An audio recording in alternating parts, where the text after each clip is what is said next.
안녕하세요. 고대의 동양 철학에 대해서 살펴보았습니다. 특히 유가와 도교의 관점에서 이 생사관과 윤리관에 대해서 살펴보았습니다. 공맹철학이라고 부릅니다. 공자와 맹자의 철학을 압축해서 부르는 이름입니다.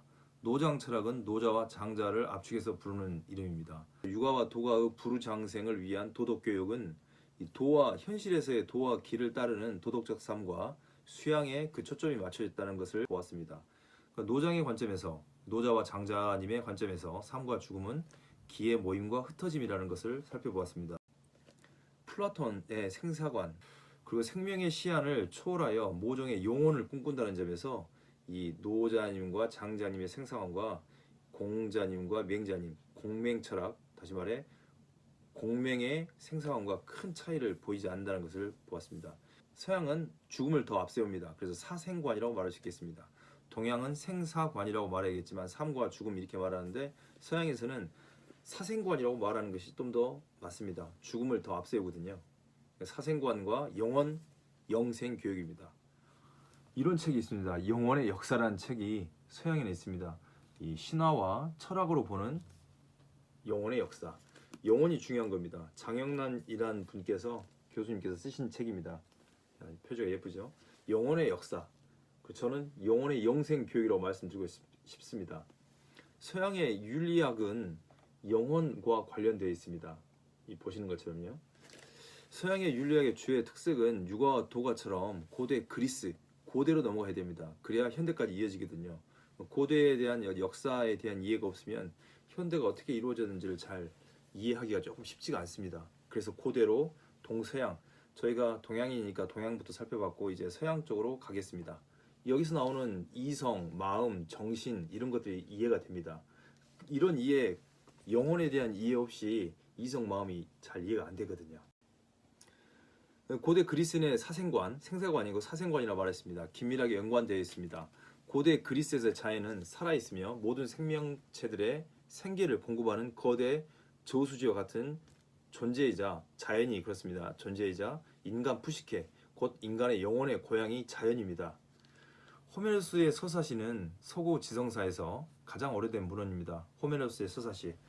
책을 갖다 놨어야 했는데 못 갖다 놨습니다. 호메로스의 일리아스 오디세이아 말씀하는 겁니다. 서사시지요.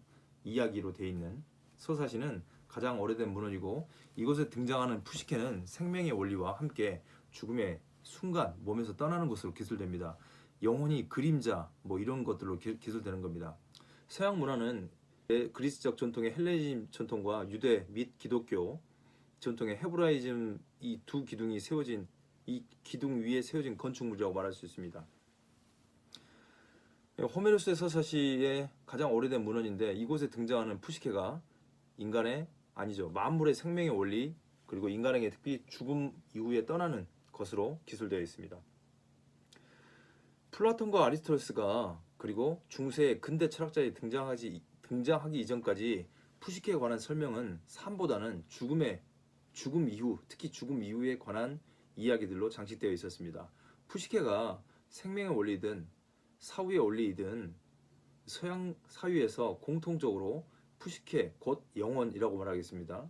푸시케 영혼. 푸시케와 에로스 있지 않습니까? 에로스와 푸시케 그 이야기하고 연결되어 있죠. 푸시케가 영혼이 사는 것은 에로스와 푸시케 이야기를 해야 되는데 너무 길어지니까 그건 여러분들이 영상으로 다른 영상에 보시면 되겠습니다. 에로스와 푸시케. 현대적으로는 사랑과 영혼이라는 현대적이지 않네요. 여러분이 봤을 때 아주 한 30년 전에 사랑과 영혼이라는 영화가 있었습니다. 패트릭 스웨지와 데미 무어 나오는 죄송해요. 너무 오래된 이야기네요. 영혼은 소멸하는 인간의 몸과 달리 영혼은 몸은 소멸되지만 영혼은 영원한 존재로 간주되었습니다. 푸시케가 이후로요. 신화적 관점이든 철학적 관점이든 푸시케는 영원한 존재입니다. 소크라테스와 플라톤에 의해서 영혼은 인간의 행위와 사유 주체로 이행되어 우월한 존재론적 지위를 받게 됩니다. 그러니까 호메로스에 의해서 영혼이 그 외에 여러 분들이 영혼에 대해서 이야기했는데 좀 더 철학적 개념으로 만들어낸 것은 소크라테스님과 플라톤님이라고 말할 수 있겠습니다. 소크라테스에게 묻지 않는 삶, 의심하지 않는 삶, 사람에게 살 가치가 없는 것이라고 말하고 있습니다. 캐묻지 않는 삶은요. 소크라테스님의 영향력 속에서 플라토님은 다양한 여로 채색된 호메로스님과 자연 철학자들의 영혼 개념을 치밀하게 캐묻고 그 전에 사람들 이론가들의 영혼 개념을 계속해서 각색해서 시험한 후 캐묻고 시험한 후 윤리적이고 정신적 활동의 요체로 각색해냅니다. 그걸 해낸 분이 누구냐면 플라톤님입니다. 어디서 해내냐면 이 파이돈이라는 책에서 해냅니다. 소크라테스의 변론, 파이돈, 크리톤. 이 책에서 파이돈은 영혼에 관한 이야기입니다. 죽음에 관련된 이야기. 지금은 서양의 고대 철학에서 플라톤의 생사관과 영혼관을 살펴보고 있습니다. 플라톤의 대화편은 전통적으로 36편 정도 된다고 합니다. 플라톤 학자들은 위작을 걸러내고 플라톤의 대화편이 26편 정도 된다고 합니다. 26편의 대화편에서 플라톤의 이름은 단 2번 소크라테스의 변론에서 2번 스쳐 지나가듯이 나오고 또 한 번이 나옵니다. 총 3번이 나오는 거죠. 파이돈에서 한 번이 나옵니다. 이 파이돈에서 플라톤 이름을 나오는데 파이돈이란 사람 이름입니다. 크리톤도 사람 이름이고 에이투프론도 사람 이름이고요. 소크라테스 변론은 변론하는 거죠. 이 파이돈 입을 통해서 플라톤 자신이 병에 걸렸다고 파이돈에서 그래서 스승이 죽음의 자리에 함께 할 수 없다고 기록되어 있습니다. 질병 때문에 병 때문에 스승의 최후를 함께하지 못한 이 플라톤이 파이돈 입을 통해서 파이돈은 소크라테스 친구입니다. 입을 통해서 자기 스승이 당대에 가장 지혜롭고 훌륭하며 정의로운 자였다고 말하고 있습니다. 플라톤에 의해서 전해진 소크라테스의 죽음, 여기 소크라테스의 죽음입니다. 철학사상 그 어떤 것보다도 가장 많이 회자되는 장면, 하루 동안의 이야기입니다. 플라톤은 스승의 견해를 발전시켜 영혼을 물질로 이루어진 몸과 이 몸과 다를 뿐만 아니라 미세한 진료적 물질도 전혀 갖고 있지 않는 사유로 구분해냅니다. 그래서 그 영혼이 인식 활동의 주체라고 이렇게 정의하는 거죠. 그 이후에 영혼 개념이 서구 사상가들에 의해서 정신적 실체로 확고한 지위를 받게 됩니다. 정신은 생각은 보이지 않지 않습니까? 지금 몸은 보이잖아요.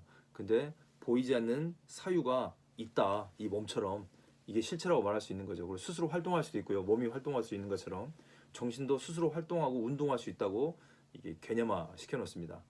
그렇게 해서 서양 철학에서 생명의 원리 및 인식론과 존재론, 윤리학을 이야기하기 위해서 이렇게 굉장히 복잡하게 길게 이야기합니다. 왜냐하면 연결되어 있기 때문에 그렇습니다. 윤리학 등에서 기본적 개념으로 사용됩니다. 일단 인간은 이성적 동물이어야 합니다.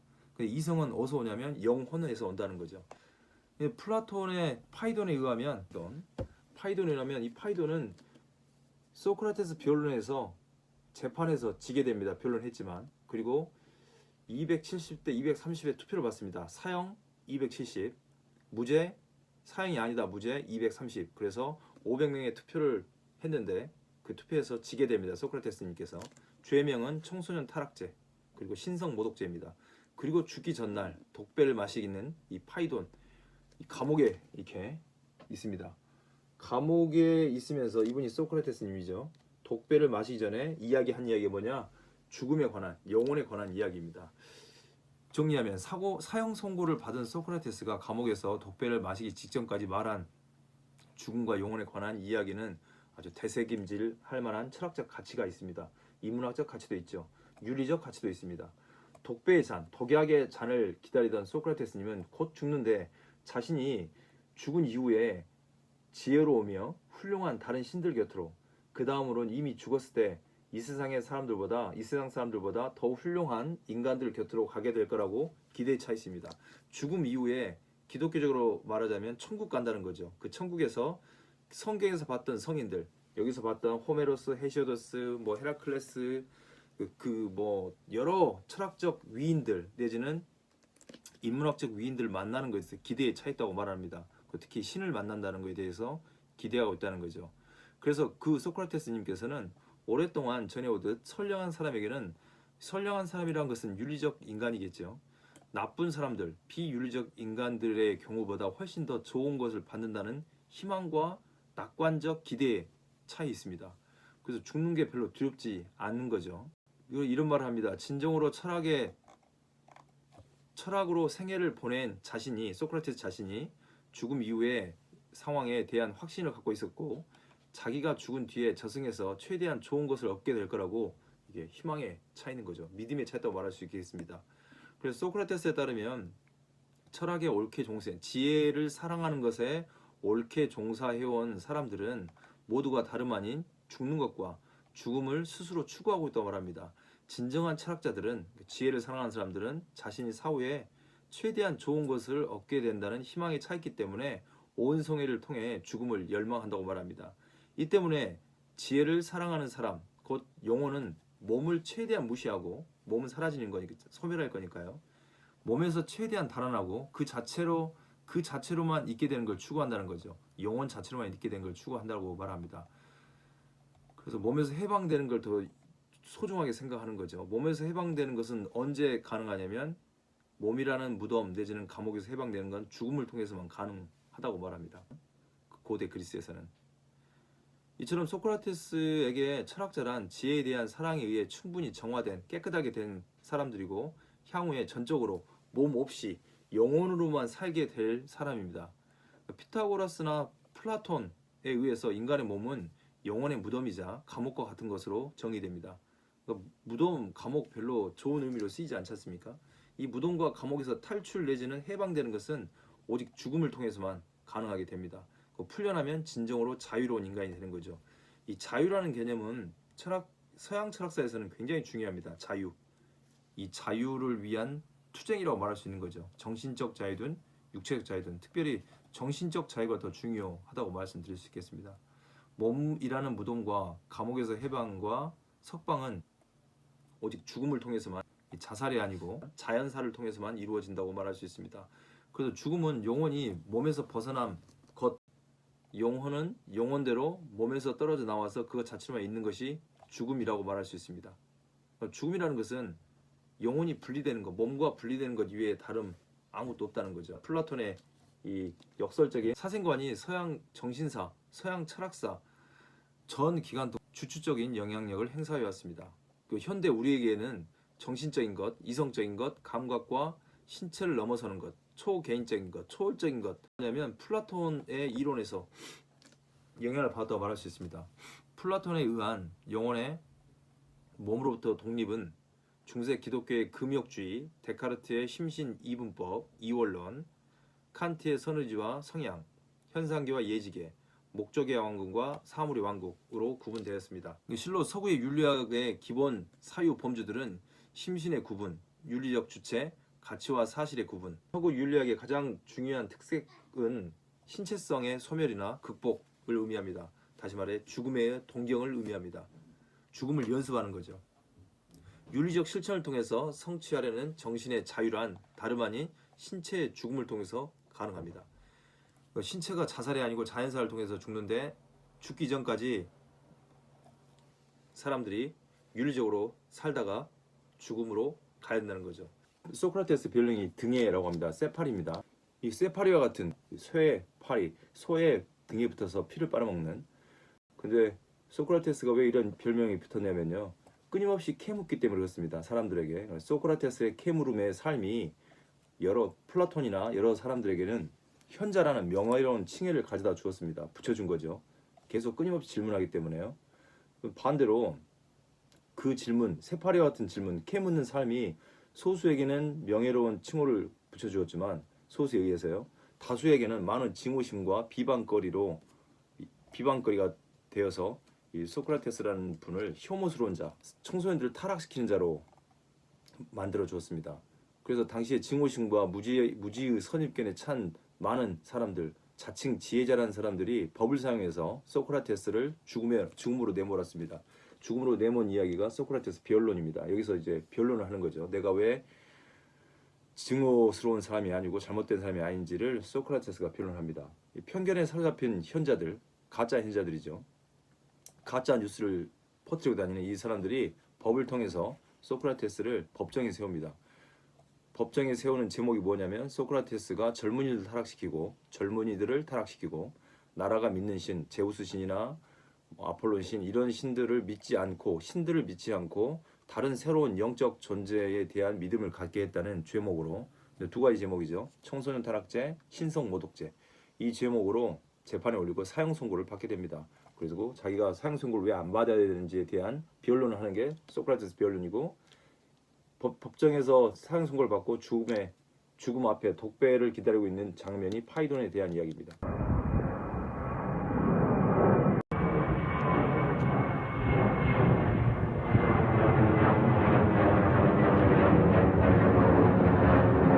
그래서 이 플라톤이 파이돈에서 사생관, 생사관에 대해서 그리고 영혼관에 대해서 이야기합니다. 여기에 기록된 이야기들이 서양 정신사에 강력한 영향을 행사해왔고, 지금도 정신적인 것, 이성적인 것, 마음이나 이 신체를 벗어나는 어떤 것, 신체를 넘어서는 것, 초개인적인 것 등이 더 중요한 가치로 간주됩니다. 이러한 생각은 플라톤의 영향력 속에 있기 때문에 그렇습니다. 인간의 영혼은 몸의 죽음을 통해 몸이라는 무덤 혹은 감옥에서 자유롭게 됩니다. 오직 죽음을 통해서 그렇다고 말씀드렸습니다. 자연사를 통해서요. 죽음이 곧 영혼의 자유와 해방의 통로인 것입니다. 죽음에 의해 인간의 몸은 소멸되지만 그의 영혼은 소멸되지 않고 불멸합니다. 따라서 결코 죽지 않는 영혼이 나쁜 것들에서 벗어나는 길은, 그리고 그 구원책은 영혼이 가능한 한 최대한 훌륭해지고 지혜롭게 되어야 하는 것입니다. 이때 이제 윤리관이 생기는 거죠. 영혼이 영원하기 때문에 삶을 잘 살아야 됩니다. 그래서 이제 인간이 가장 중요하게 여겨야 할 것은 사는 것이 아니고 훌륭하게 잘 사는 것으로 여기는 것입니다. 여기서 훌륭하다는 말은 아름답다, 올바르다와 동일한 겁니다. 훌륭하다가 아름다운 것, 그리고 올바른 것, 진선미가 되겠죠. 훌륭하는 게.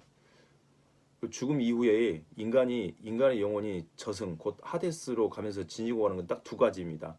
첫 번째는 교육이라고 할 수 있겠죠. 파이데이아. 그리고 생활 방식입니다. 생활 습관을 가지고 가는 거죠. 첫 번째는 교육받은 내용, 그리고 생활 방식을 가지고 갑니다. 생활 방식이 안 좋은 사람들에게는 축복받은 자들의 섬이 아니고 그 외의 섬으로 가겠죠. 그런 이야기들이 기록되어 있습니다. 플라톤은 소크라테스의 최후를 기록하는 형식을 여기다 취하고 있습니다. 죽음과 불멸, 영원 불멸성에 대해서 최초로 본격적인 논증을 한 철학자입니다. 서양에서요. 그 이후에 그만큼 플라톤만큼 철저하고 논리적으로 논증을 행한 철학자는 찾아보기 힘듭니다. 그래서 영혼이라는 영혼이라는 말이 푸시케입니다. 푸시케가 영혼인데, 플라톤은 이 영혼의 구조와 운명, 그리고 죽음 이후에 영혼이 신체를 떠나서 신체로 몸으로부터 독립적인 존재라는 것을 논증한 거죠. 증명이라보다는 논증했습니다. 인간의 삶에서 가장 중요하게 생각해야 할 것은 이제 어떻게 살 것인가가 중요한데, 그때 어떻게 살 때 중요한 건 교육인 거죠. 그리고 생활 방식. 그의 주저라고 할 수 있는 국가입니다. 국가 대화편이죠. 이 국가론에서도 주제가 뭐냐면 영혼의 정의입니다. 영혼에 관한 규정이죠. 이 플라톤의 대화편 전체에서 영혼 교육이 중요합니다. 육체의 교육도 중요하지만 영혼의 교육이 중요하고, 영혼이 살기 때문에 영혼을 교육하고 또 생활 방식을 가지고 이 죽음 이후의 삶을 살기 때문에 굉장히 중요합니다. 그래서 플라톤의 영혼관은 종말론과 함께 연결되어 있습니다. 플라톤의 영혼관, 생사관, 사생관 다 같은 말이라고 하시겠죠. 플라톤의 영혼관은 서양 철학사 내지는 정신사의 획기적이라고 할 수 있습니다. 플라톤에 의해서 영혼 또는 정신이 신체와는 전혀 다른 방식으로 활동하며 존재한다는 생각하게 만들었습니다. 나아가서 이런 영혼이 인간의 삶보다 중요한 부분이라는 믿음이 서구인들의 의식 속에 자리 잡게 됩니다. 그 마음, 영혼, 이성, 이게 더 중요하다는 말씀이죠. 이후에 서구의 철학적 사유는 영혼과 신체의 배타적인 이분법을 주축으로 하여 움직이게 됩니다. 그래서 서양의 존재론, 인식론, 윤리학에서 이 사유의 범주를 구성하는 모든 이분법, 현상과 실제가 더 중요하죠. 현상보다는 허위와 진리, 허위보다는 진리가 더 중요하고, 감각과 이성, 그러면 감각보다는 이성이 더 중요하고, 몸과 마음 했을 때 마음이 더 중요하게 되는 거죠. 이런 식으로 이분법적으로 이제 구성됩니다. 이 몸에서 영혼의 해방은 서양 철학에서 근현대 철학, 데카르트의 심신이원론, 그리고 현대 영미권의 심리 철학이라고 있습니다. 심리철학에서 심신 문제의 단서가 됩니다. 계속해서 다루고 있는 거죠. 계속해서 영혼의 문제가 더 중요하게 됩니다. 플라톤에게 탐구와 연구는 모두 상기입니다. 기억을 되뇌이는 거죠. 플라톤의 상기설은 소멸하는 몸과 달리 인간의 영혼이 불멸하다는 것이 전제돼야 됩니다. 그 영혼이 죽지 않고 저 세상 어딘가에 있다가 다시 태어난다는 것을 증명해주는 이론입니다. 그 영혼이 죽지 않기 때문에 영원히 사는 거니까 다시 태어나는 거죠. 그래서 다시 태어난 영혼이 과거에 영혼 속에 있었던 것을 상기해내는 겁니다. 그러니까 배움과 탐구는 상기하는 거죠. 새롭게 배우는 게 아니고 과거에 배웠던 것을 다시 상기해내는 겁니다. 상기함은 감각적 지각을 넘어선 것에 대한 알미입니다. 영혼 자체의 능력, 즉 영혼이 몸이라는 오간의 힘을 빌리지 않고서도 스스로의 능력으로 지식을 가질 수 있다는 인식론인 거죠. 이 같은 상기설적 인식론은 플라톤이 소크라테스적 철학적 방법 두 가지가 있거든요. 논박과 삼파술이라고요. 논박, 삼파술. 소크라테스의 문답법이라고 합니다. 문답법은 두 가지가 있는데 논박, 삼파술입니다. 그 중에 삼파술을 자신의 인식론, 상기설에다가 접목한 거라고 볼 수 있습니다. 한마디로 플라톤에게 몸은 인간을 진리 혹은 이데아의 세계로부터 멀어지게 하는 욕망 덩어리입니다. 반면 영혼을 타락시키는 악의 출발점이기도 하고요. 또한 그러나 이 죽음은 병들고 타락한 몸에서 영혼이 정화되고 치유되는 유일한 방법입니다. 이때 치유될 때 그 전에 배웠던 교육과 생활 방식을 가지고 가는 거죠. 생활 방식이 좋지 않거나 교육을 잘못 받은 분들은 플라톤님에 따르면 축복받은 자선에 못 가고 하데스 내지는 타르타루스로 떨어지게 되는 거죠. 죽음에 의해 정화와 치유 과정을 통해서 육신의 삶에서 해방된 영혼은 건강하고 자유로운 영혼의 몸으로 현상세계에서 상기하던 이데아, 현상세계에서 기억했던 이데아의 세계로 다시 돌아가는 겁니다. 이데아의 세계에서 영혼의 몸은 교양과 덕으로 생활 방식이죠. 덕으로 훈련된 생활 방식에 의해서 영원 영생의 삶을 얻게 되는 거죠. 윤리적 삶이 동양에서나 서양에서나 윤리적 삶이 중요합니다. 동양에서는 윤리적 삶, 도와 길을 따르는 삶이 불후 장생을 가져온다면 서양에서는 영원 영생의 삶을 가져옵니다. 정리하면 태어나서 죽고 그 다음에 또 살고 삶, 죽음, 삶으로 되는 거죠. 그 다음 죽음 이후의 삶은 영생의 삶이 될 것입니다. 장생의 삶이든 영생의 삶이든. 죽음 이후의 삶은 우리에게 그렇게 중요한 게 아니고 죽음 이전의 삶에 대한 이야기들이 이제부터 펼쳐질 건데 지금 동양의 경전과 서양의 경전을 봤는데 이제 이스라엘 경전을 한번 더 보고 윤리가 어떻게 구성됐는지를 저희가 살펴보려고 합니다. 고대 동서양의 철학자들이 당시에 평민들의 지적 능력을 과소평가했다는 평가가 있습니다. 그럼에도 불구하고 대체로 공자님, 맹자님, 그리고 노자님, 장자님 및 소크라테스, 플라토님까지 이분들은 신분과 계급, 성별 그리고 인종을 뛰어넘는 대중교육의 옹호자들이었다고 볼 수 있습니다. 평민들의 지적 능력을 과소평가도 했지만 그 더 큰 범주에서는 대중교육을 옹호한 분들이죠. 그래서 중국에서는 현생에서의 도, 기 그리고 교육을 통해서 사람들이 도덕적으로 윤리적으로 행위하게 만들어서 이 땅에서의 내지는 이 생에서 사후에서의 부르장생을 꿈꿨다고 하면 서양에서는 영혼 교육을 통해서 영혼 교육과 생활 방식 교육을 통해서 윤리 교육을 통해서 내생에서의 사후에서의 영원 영생을 꿈꾼 겁니다. 윤리 교육과 그것을 따르는 삶이 죽음 이후의 삶과 연결되어 있기 때문에 죽음에 대한 이해는 삶의 문제와 분리되어 있지 않고 맞닿아 있습니다. 현대에 비트겐슈타인이라는 철학자가 있습니다. 언어 철학자라고 말하고 분석 철학자라고 말하는데요. 현대 철학자죠. 비트겐슈타인에 따르면 인간의 신체는 영혼의 가장 좋은 그림이라고 말합니다. 그래서 이분에 따르면 죽음의 사건은 죽음은 삶의 사건이 아니고 죽음은 체험되지 않다고 말합니다. 그 영혼이 무한한 시간 지속이 아니라 무시간성으로 이해된다면 현재 사는 사람은 영원히 사는 것이고 우리의 삶은 우리의 이 시야 한계가 없는 것과 마찬가지로 끝이 없다는 거죠. 시야에 한계가 없지 않습니까? 다 보이는 거니까. 그리고 끝이 없다고 말하고 인간의 영혼이 시간적 불명성, 즉 죽음 이후에도 인간 영혼이 영원한 삶을 계속한다는 가정은 어떤 방식으로도 보증되지 되지 않았다고 단언합니다. 그래서 이런 영원한 삶이 계속된다는 가정이 무엇보다도 우리를 늘 그런 가정으로 달성하고자 한 것을 전혀 성취하지 못한다는 거죠. 성취하지 못하고 내가 영원히 산다는 것에 의한 이 수수께끼가 풀리냐고 이렇게 질문합니다. 도대체 이 영원한 삶이란 현재의 삶과 똑같이 수수께끼 같지 않은가? 공간과 시간에 있는 삶의 수수께끼에 대한 해결은 공간과 시간 밖에 놓여 있다.